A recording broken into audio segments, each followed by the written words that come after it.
Also why the W, the Vojtva, is a good thing to have. Pointing across, the ball comes through and you're pointing. You're always in front of the ball, not on the ball, always in the front of the ball. Because it goes all the way across before you get to the player. Come into my chest, it doesn't come down, it just comes around. Sometimes you can catch it, throw a quick dummy, back in. But it's ideally you want to keep it horizontal all the way across.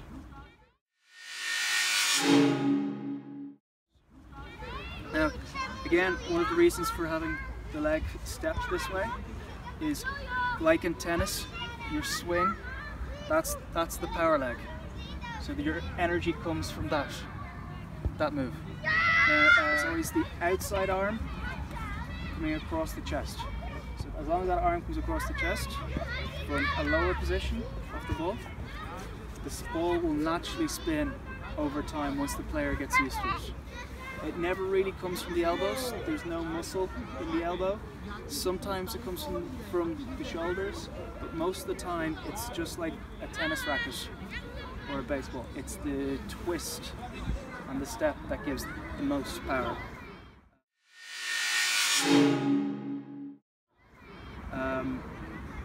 So when that happens, you want to aim for the player's face. I come through, I'm following through.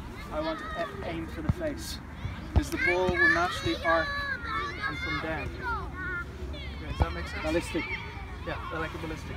So how I want to finish it and throwing across, I'm pointing with my fingers to where the ball goes. Again like in a baseball, when you hit a home run, you're pointing the club to where it goes. Also why the W, the Vojtva, is a good thing to have. Pointing across, the ball comes through and you're pointing. So that's the basic. After I pass, I have to get back on side or follow the player. I have to go this way and I'm going into contact. If I have ball in two hands, I have 6 options. I can pass it short, I can pass it long, I can pass it short that way. So that's 2 options. I can take it into contact or I can kick it. Okay? If it's here, this is all I can do. If it's here and I go into this is a wrong presentation. Okay? So every time I go into contact, I want to be either hitting him here or here. Never straight on. Okay? If I go straight on, that's where he's strongest.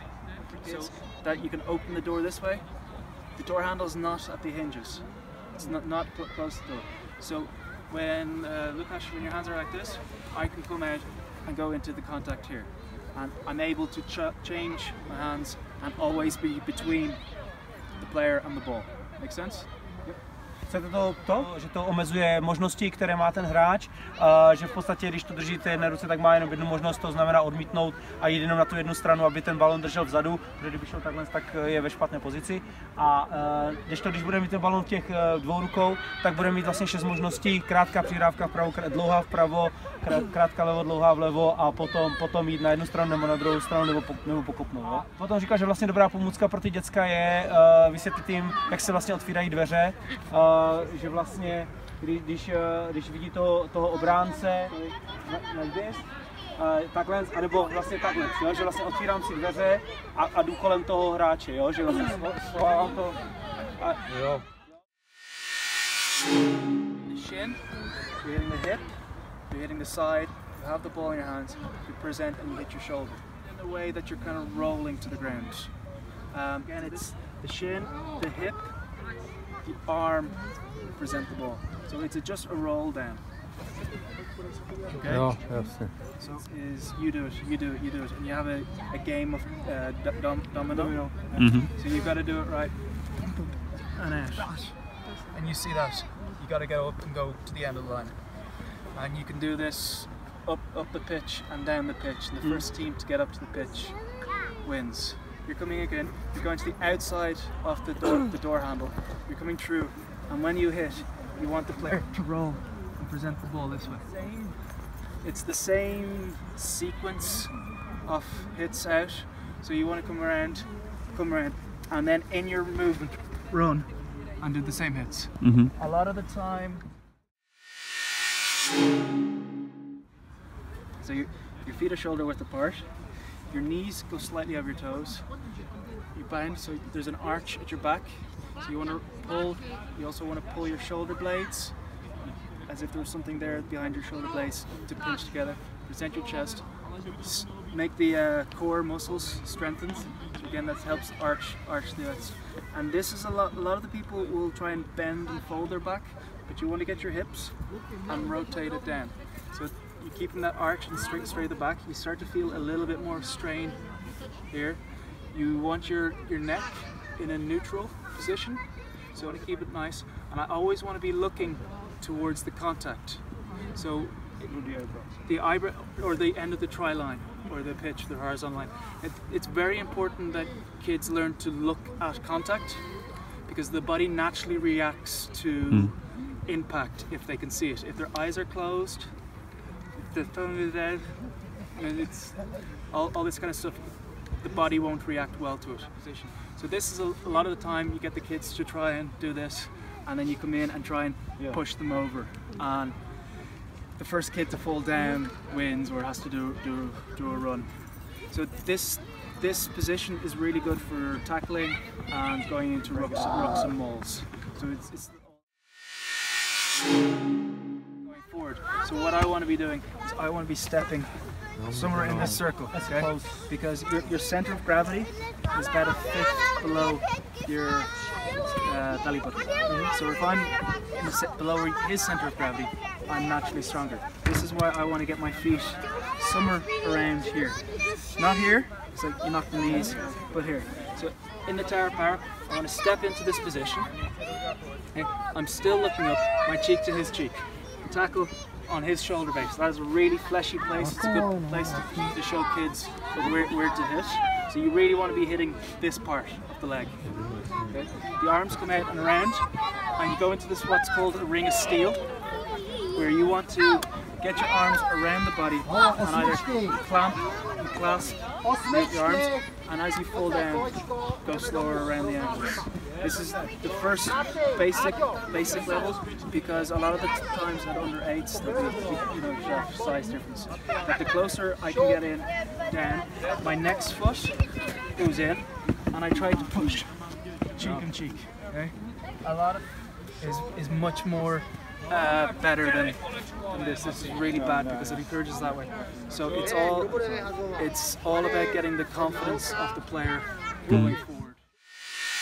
And this high knee protects me from the player coming in, okay? And it also gets me stepped in for when I catch the ball and come into contact. I'm into a strong position. So this is very much a protection leg. It gets you up, it protects you in the air, and it also gets you down for the contact if it comes. So you want to lead, which naturally puts, if the ball is being kicked from me this way, it naturally turns me to the side. A lot of the players, a lot of levels here, will try and catch the ball like this. Now this means on a really weird shaped ball, it's most likely going to hit your chest and bounce forward, and then you give the opposition off. If I turn to the side, the ball comes down, I miss it, it bounces to my chest and it goes backwards. So I'm not giving the ball away to the opposition. So again, with the lead leg, lead arm, it turns my position that when the ball comes down and I miscatch it, it goes out. You're not really snatching the ball in the air, you're actually letting it come into your chest and you're catching it. So when you jump up, the arm leads up as well, or if you step out, the arm steps out again. And as you come into the ground, you're transferring your weight that landed on this to this leg, because you're shifting the ball. Again, the opposition's coming in from this side. You want to get the ball away from the opposition and take the hit. And I go down with two hands. A lot of players will try and do this. Scoop around. It's two hands. So if I jump this way, I could miss the ball and the ball goes forward. So what I want to do is I want to slide with my feet. Okay? As I slide with my feet, I'm coming in. My hands are coming up, and so I've got into that cradle position. So the ball is bouncing around, and I'm coming slower into it, and I just cradle it in and take it into my chest. Hopefully, if you still got some momentum, you can turn to go back this way, like a sprint start, ball in chest, or what you can do is, if I'm still going that way, I can use my lower leg as I slide in to kick myself up. And that's all in the momentum of the slide. I want to slow down. Okay? If I'm running too fast, I have no more speed. So you want to change your speed from acceleration to your fast gear. I want to go this way. So I'm slowing down and I want to lead him out. And a lot of the players is like, if he commits, if he's going to take the step, then I move. If he doesn't take the step, I keep going. So this again, the player's individuality will learn this over time. I don't want to run in a nice S shape. If I run in an S shape, he can gauge it. So if I slow down and change my angle, he has to think more. The more the player thinks, the more I can outwit him. If I'm running straight like this, he doesn't have to think because he knows he's going to hit me. So I want to do a Z shape, like a Z. Yeah. So I want to try and run a Z shape. Once I step outside his circle, I can again change the ball into this and put the hand out or run to the side. Okay. Basically, I vision more here when I'm looking at it. So I step, and this is my plant leg. So again, like in the past, this is where the strength comes from, and I'm pointing where I want to go. So my next step as I plant is this way, and it's naturally, I don't have to twist or pull anything else.